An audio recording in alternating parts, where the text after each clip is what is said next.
Okay.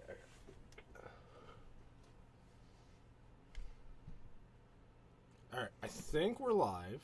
If this stream is cooperating. Yes, okay. I got the notification on my phone that we're live. So, gonna run some chill. Gonna talk about the final as it goes along. Gonna talk Rangers. Gonna talk league-wide. So, I know you're probably wondering why I'm streaming at 2 o'clock in the afternoon. I needed to take a little break from the research I'm doing for the Ryan Lindgren content thing I'm doing. I don't know if I'm going to write something or if I'm going to do a video. Video editing takes a lot longer than writing, and frankly, I prefer writing to video editing, but I feel like it might resonate a little bit better as a video as opposed to a long-form written piece. And don't get me wrong, I much prefer writing. You know, I wrote 8,500 words about the end of the Rangers season last week. And it was really easy. Like, in all honesty, I probably could have kept going.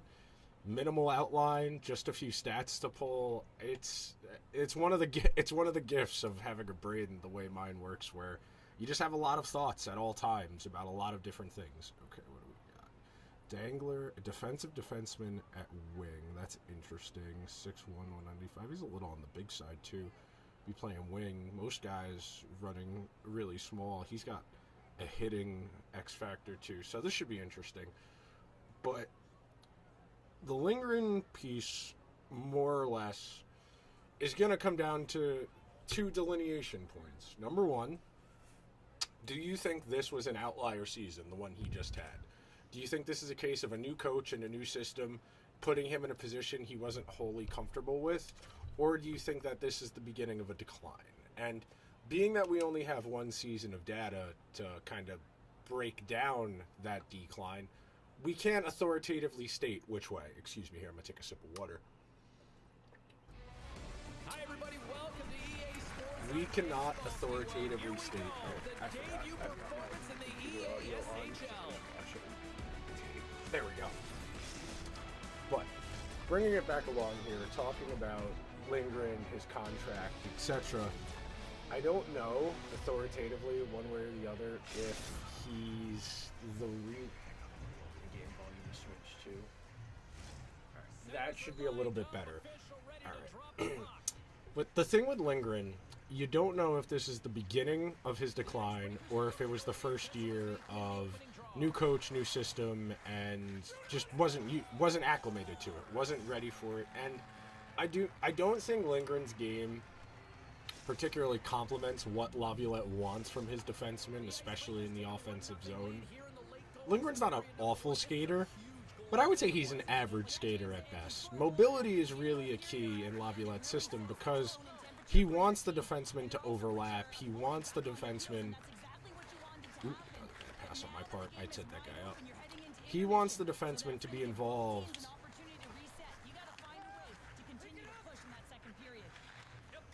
He wants the defenseman to be involved in the offensive zone and to be able to get to transition quickly.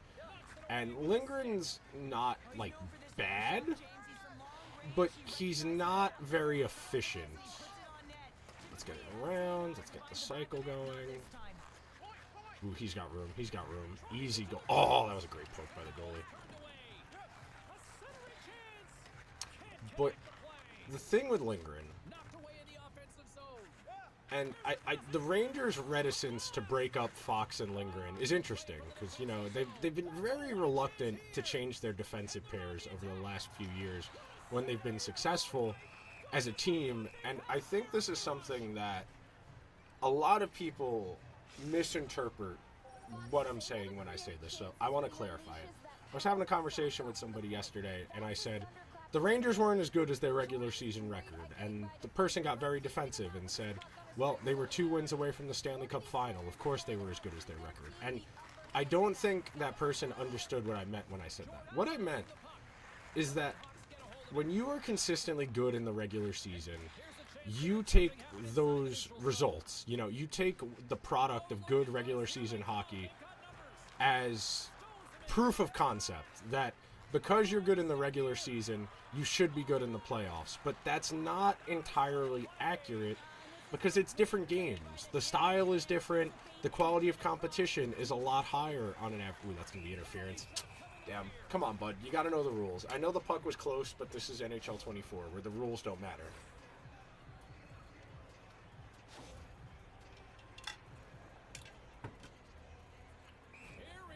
All right, let's see if this guy in the other team is going to tuck this goal or not. No, yes. No, nice save, goalie. Nice, nice. All right. Thinking about the Rangers here.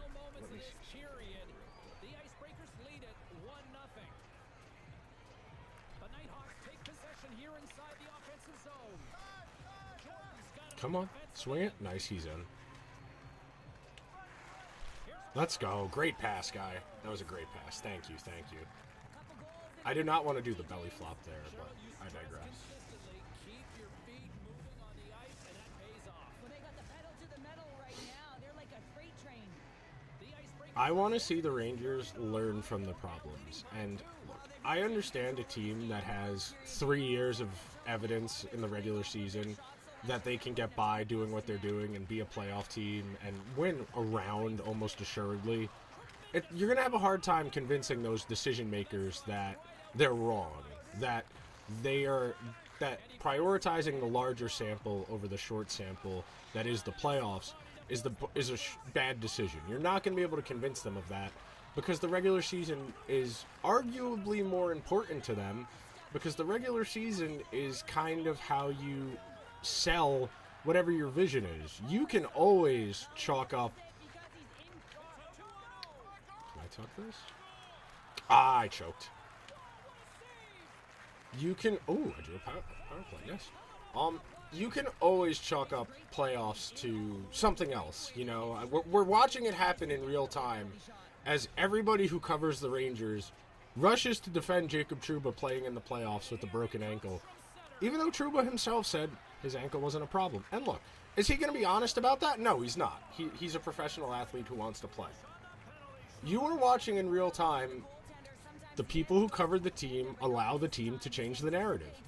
The Rangers' best players were not good enough. The Rangers paid Jacob Trouba $8 million a year. He was their worst defenseman in these playoffs. And I know a lot of people are very quick to blame Gustafsson. And look, I know Gustafsson wasn't very good. Gustafsson was getting the league minimum. And he was asked to do stuff he wasn't good at. Oh, I choked there. I was too busy talking, and I made a bad play. Let me see if I can win this puck real quick before I can do that. Oh, goalie just bailed me out crazy. Oh, that's an intangible effort that you can't teach, James. That's all about desperation and the will to stop that puck. Oh, I got a little greedy. I went back for defense, but it's fine. The Rangers got to be honest here. They didn't put their guys in the best possible position to succeed. I don't think that's a hot take. I think if the Rangers are going to double down on their core, which it seems like they're going to, you got to find ways to maximize them. And I don't think you can do that if you're going to staple Trouba to somebody because he's just not an effective hockey player in large doses.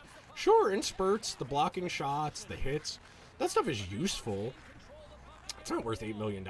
And in a salary cap sport with a limited ceiling and minimal growth, it's hard to get excited about the proposition of 2 more years of Trouba at the number he's at. And he's going to get the benefit of the doubt from both the team and the people who cover the team because the regular season results, because they won 55 games in the regular season this year.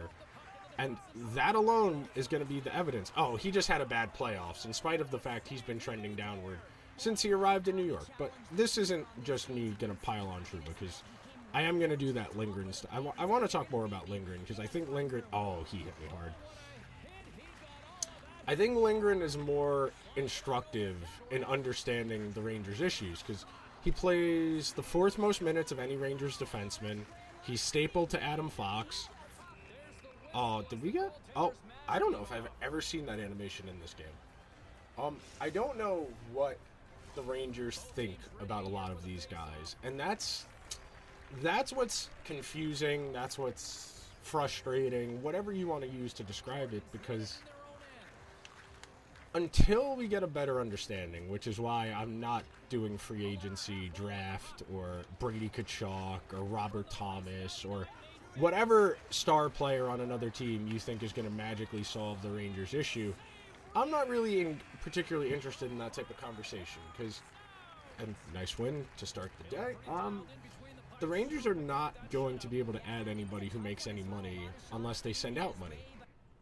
They have guys they could send out who make some money, but they could find a taker for Trouba. They could find a taker for Barclay Goodrow.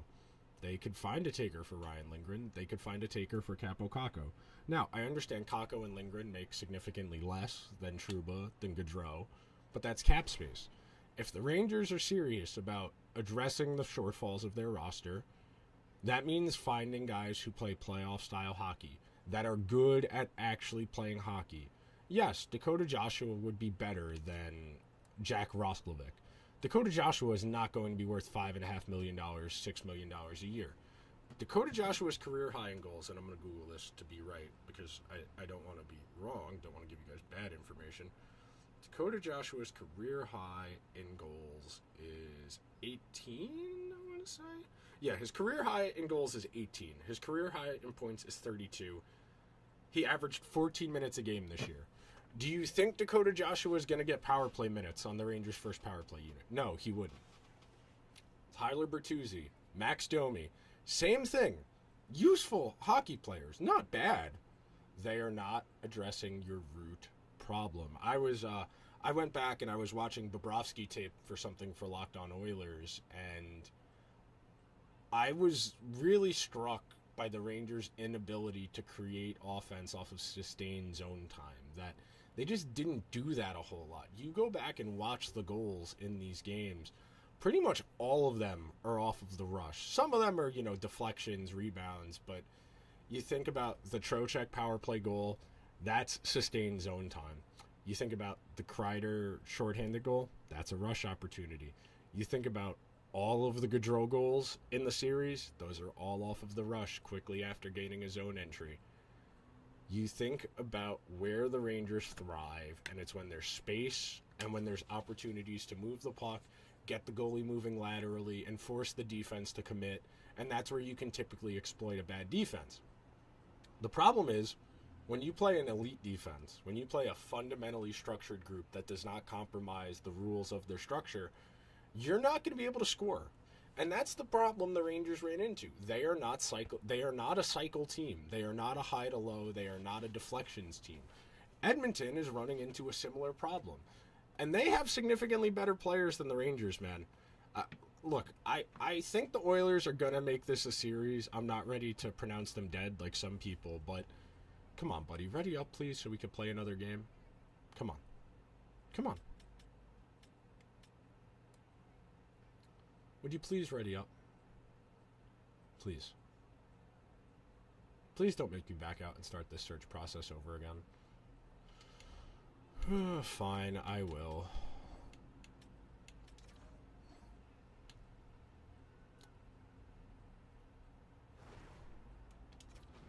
Edmonton is running into the same problem the Rangers did against Florida. They are only really generating rush opportunities when Florida makes mistakes.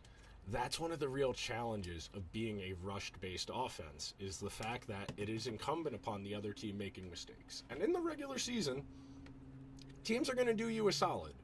Teams are going to be a little bit slower. When you're playing Columbus, when you're playing Detroit, when you're playing Chicago, when you're playing Washington, when you're playing Minnesota, Arizona, when you're playing bad defensive teams, and not all of those teams I mentioned, Minnesota's not a bad defensive team. I know they weren't good defensively this year, but in general, they've been good historically defensively. But that's not the point. The Rangers, Edmonton, when you are a rush-based offense, you need the other team to make mistakes. You need their defensemen to pinch in the offensive zone so you can put pressure on one guy who's back. You need a quick breakout where you catch them out of position going for a change. And the Rangers aren't going to be able to... Oh, God, that guy's 5'7", 160 pounds. That guy's the size of me in, not 4th grade. 11th grade, maybe 10th grade. History being made here tonight. 5'7", 160 pounds is crazy small. That guy's going to get frisbeed. I need the Rangers to find a way to manufacture more offense. And the comparison I would give you, and this isn't a great comparison because I don't particularly believe in this in baseball, because what we understand about where runs come from. Both these teams The comparison I would make is being overly reliant on home runs in baseball to being a rush-based offense. And it's not a perfect one. Oh, come on, buddy. If you're okay. It's not a perfect one-to-one, but it's similar in concept. Oh, I got side hip checked. I almost got that puck over. Oh, we all just catapulted each other. Ooh, nah, wasn't there. Tough angle for on the backhand as well. Oh, come on! How are we taking a penalty second sequence of the game? Streaking through center, they go on the attack. Brings the bill on the post. Gotta love offense, James, and the ability to score goals. And this one just goes right off the pipe. That's frustrating. Turn that That's, yeah. At that point, I'm just trying to take the penalty so we can stop the play. He decides to There we go. Okay. when you're free and clear. I need guys who can facilitate offense. And I don't want to hear Penalty shots can ensue. defenses of Mika Zibanejad being great defensively because he didn't concede goals against. That's in part because he was playing in front of the best goalie in the world. And look, I can understand the player's limitations. I'm not saying Zibanejad is bad. I'm not saying Zibanejad is useless. What I am saying is if the Rangers would like to win a Stanley Cup with Mika Zibanejad, they're probably going to need to find him a wing who can do more to help him. And what I mean by help him, I mean sustain zone time. I mean get the puck in deep, maintain the offensive zone, win battles, and then help facilitate chance creation. Because right now... To be able to make that save. Great job. that was stupid. I wanted to one-time that. I didn't have my stick up. Oh, that's the 5'7" guy. Nothing.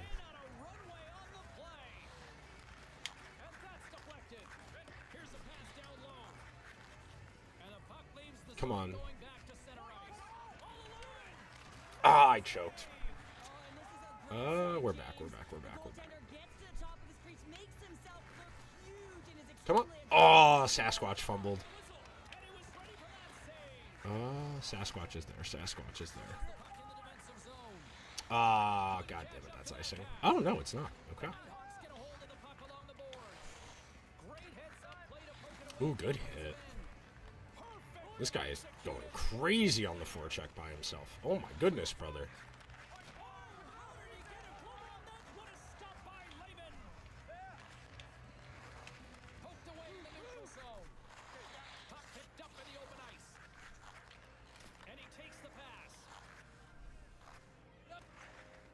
This guy's going freaking crazy. I didn't have it. I got a little too addicted to looking for the 1T. Nice play.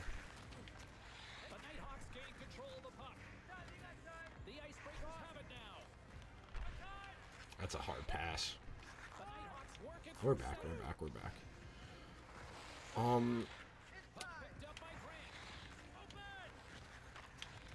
I might just do the Lingard evaluation live on stream. I might go over to my computer. Oh, he choked. Oh, bad pass. Oh, you got the pass. Oh, they're playing good defense. Oh, damn, we took a penalty. That's unfortunate. Ooh, I got stuck. All right. I'm checking something real quick. I wanted to say. I gotta do the one thing I need to do. I need to try and do cost evaluations, where I need to see how much Lindgren costs, how much Lindgren is estimated to get on some of the models.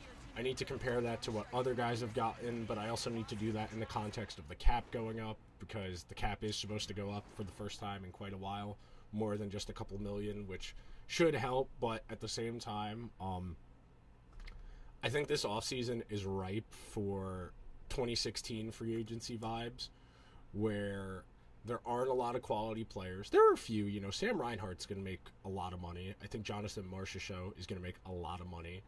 I think Vegas is going to trade somebody from that group, and they're going to make some cap space available.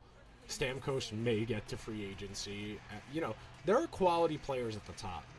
But I think a lot of teams are going to take the wrong lesson away from Florida winning the Stanley Cup and opt to overpay for some of those bottom six types because they've seen the success of an Evan Rodriguez, of a Luosterainen, you know. And I think Florida has done a really good job of cultivating a style top to bottom. The problem other teams are going to have, you know, we could apply this to the Rangers, we can apply this to the Leafs. I'd imagine might be able to apply this to the Devils as well. That they're going to look at the success of Florida and say, oh my goodness, what a goal. And we need to get tougher. We need to get more physical. And they're going to add one guy. They're going to add two guys to their team.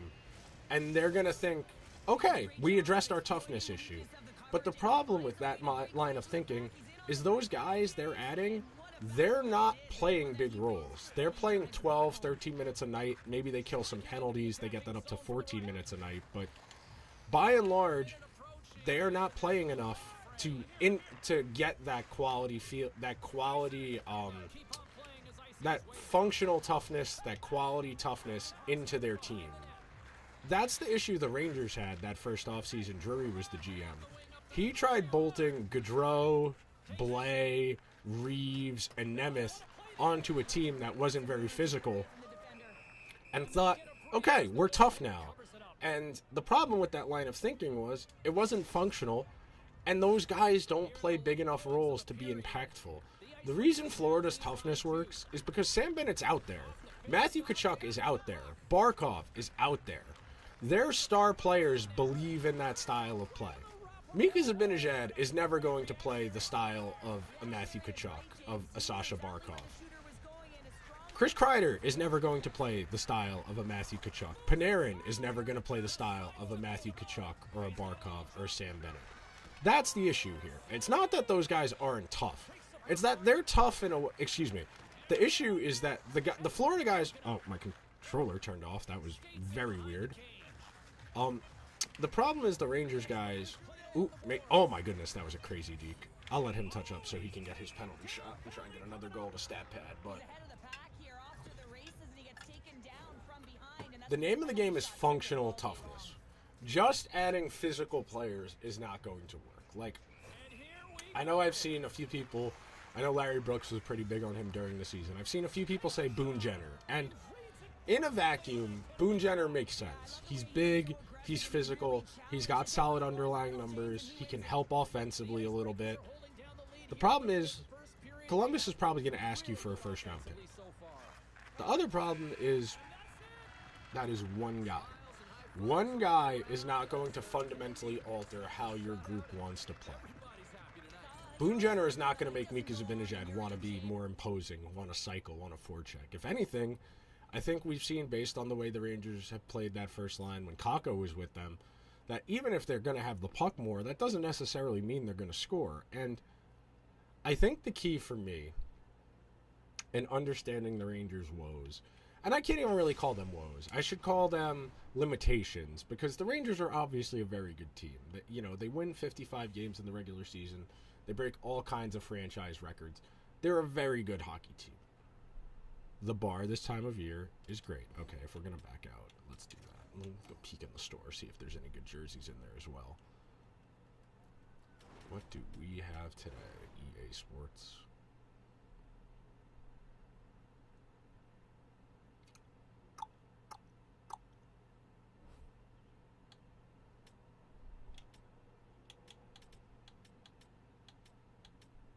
Yeah, crazy. That guy spent like $15 real on that Yeti uniform to play in Shell. That's crazy. All right, let's see. What do we got? Shell. Speed Demon, Gardner.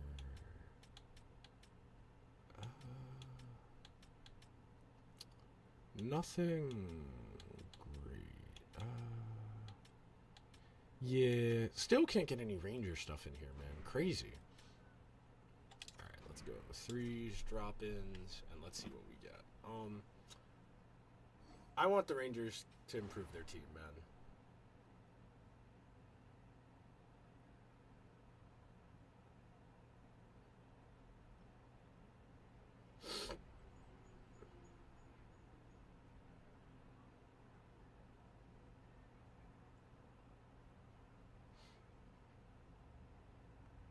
I need the Rangers to improve their team. What that looks like, I have suggestions, and we're gonna get there. I want more reports. I want to know if they're actually doing what we've read so far. You know, they're looking. Wait, what? Is this not charging?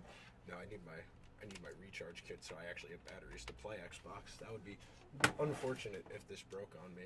Hang on.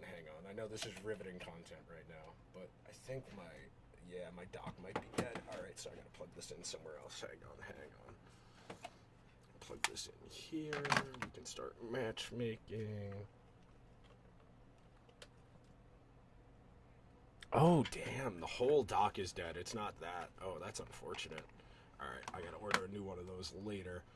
All right, improving the Rangers as far as style is gonna be difficult. You know, this is the chicken or the egg kind of, where if the Rangers play a more physical style, does that necessarily mean they're gonna be a better team? No. But I do think they need to find more functional players that are going to help them cross that bridge. You look at the teams that have been successful in recent NHL history. You talk Florida this year. You talk Edmonton. Edmonton this year to some degree. You know, they've added a degree of physicality to some of their lineup with guys like Perry, Evander Kane, Nurse. But we're talking about the teams that have won the Stanley Cup. We're talking Vegas, big, physical, very good cycle and rush team. Colorado, comfortable cycling and on the rush. Tampa Bay as well, visible, good at both. St. Louis leaned a little bit more towards cycle and forecheck. Washington, a little bit of both. Pittsburgh, a little bit of both. And that's really the key for the Rangers. It's not that you can't just be a rush team. It's that you need to have multiple paths to consistently creating offense, and they haven't had that. They are very dependent on one specific style of play. They are very specific on only creating off of the rush, and if the rush isn't there, they have to wait for power play opportunities. And that's the frustrating part here. It's not that they're bad, it's not that they're limited, it's that unless they can find a second means of scoring, they're going to continue to have a hard time against teams that have multiple paths. And that's the key, man. You need to have multiple paths to creating offense, and they don't. Let me see if I can find this. Oh, there it is. Cool. All right,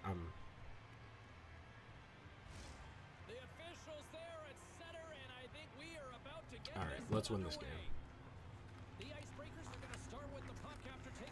Ooh. Oh, my goodness. That guy just got decapitated over the middle.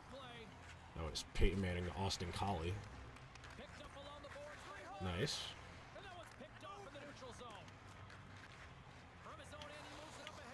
Ooh, good hit. Why would you call for that? I can't get that out. These guys are big. Yeah, that defenseman is freaking enormous. My goodness. Nice breakout. I was greedy. I tried to wait 1 second too long to get that puck over and got obliterated. Ooh. Oh, we got 2-0. Oh my goodness, what a robbery. That was another interference. What is this guy doing? I do not understand what that guy on our team was doing instead of cycling, but I digress.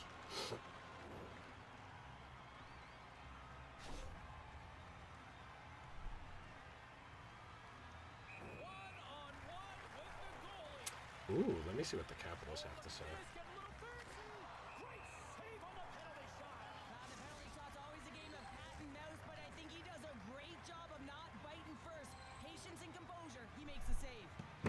Yes, the Capitals not addressing at all the fact that buying cap friendly is a massive disservice to the public, and it's only about them.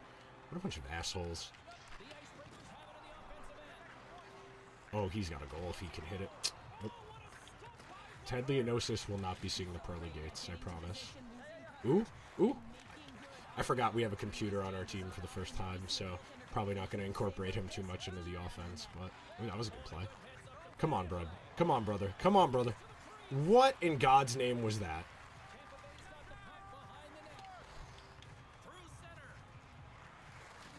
Nice. And button carryover got him. Oh, tripped the goal. Computer? Okay. Okay.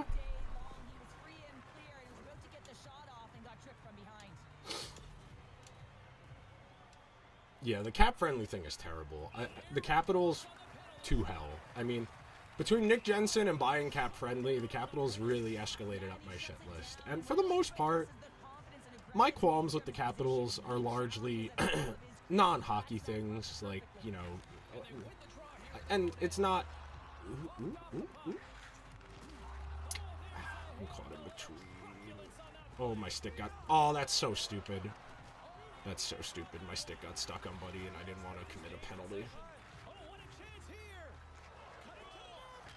Oh my god, bro. Just stop with the fancy shit. Score a goal. He keeps trying to score these mind-bending back to the net. Back. Can I pick up the puck, please?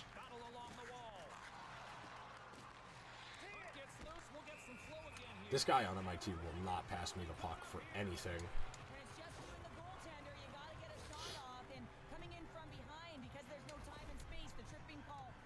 Oh, it would be funny if the computer took the goal right here. I can't lie.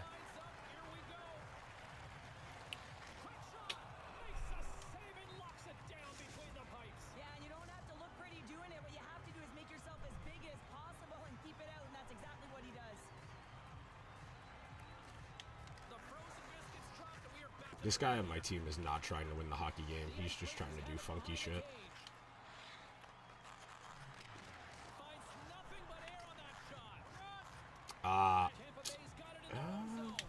Nice computer.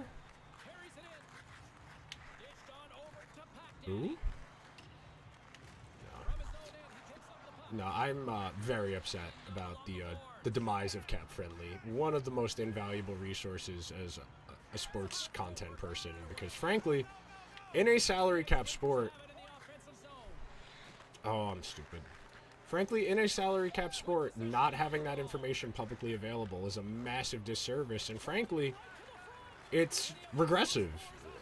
The NHL acting like player salaries are proprietary information is mind-bendingly stupid. It is... Oh, we got Michigan. It's outwardly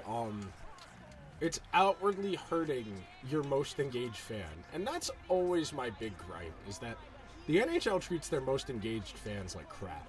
They take them for granted, and they constantly make us eat the slop.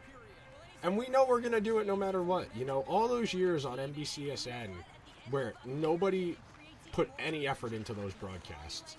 You had freaking Keith Jones and Milbury up there grunting and sighing through entire segments, providing negative value as a viewer. Pierre Maguire talking about what people had for lunch on the first day of school in the 3rd grade. Excuse me. It was just not a fun viewing experience, but the NHL didn't have any foresight. Why is my left stick so tight? All right, let's see if I can not choke this penalty shot. Excuse me. All right, what do we got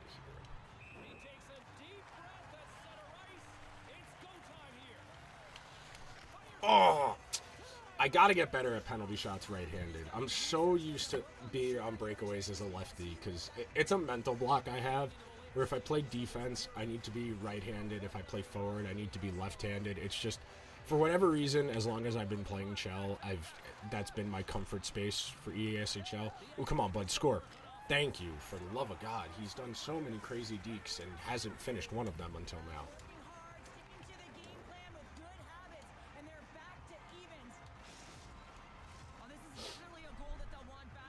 Let's win this game. Let's win this game. I'll take a break, get set up, and I'll walk you guys through some of the lingering evaluation over on my computer. Ooh. Brother. Nice goal. Very nice goal.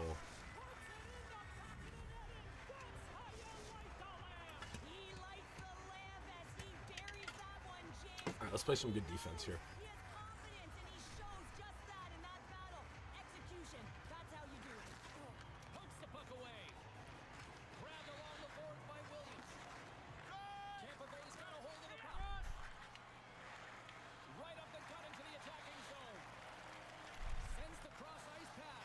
Oh, he's in.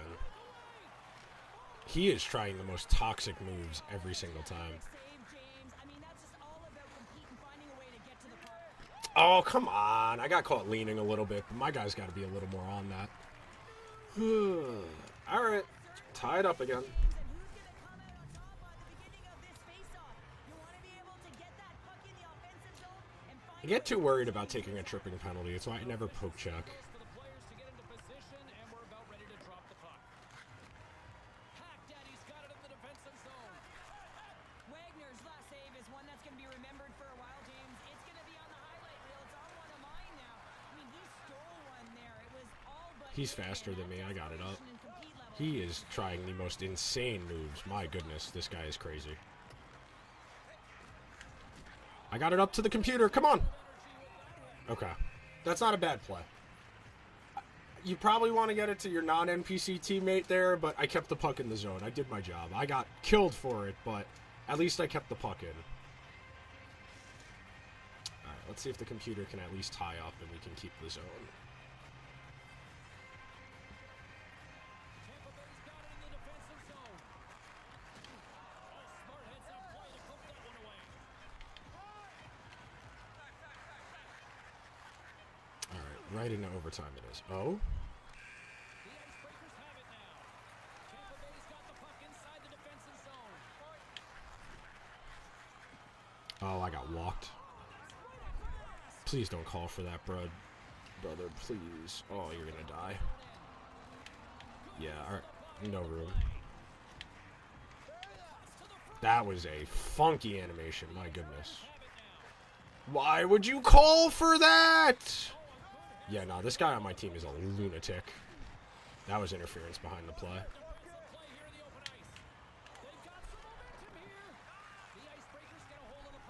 Please stop pass the puck once.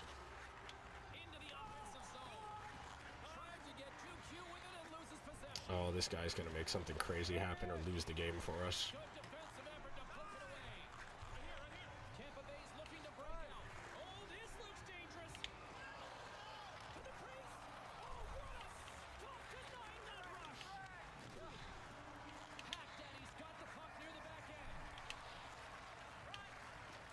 Oh, I got walked. I didn't poke well. That's fine. Brother, you can't be doing that. You cannot be doing that. All right, come on, brother. Please score. Please score. Oh, you're going to die? Oh, my God. That was an insane call for puck. He's out here trying to lacrosse the puck at the top of the circles. That guy is a lunatic.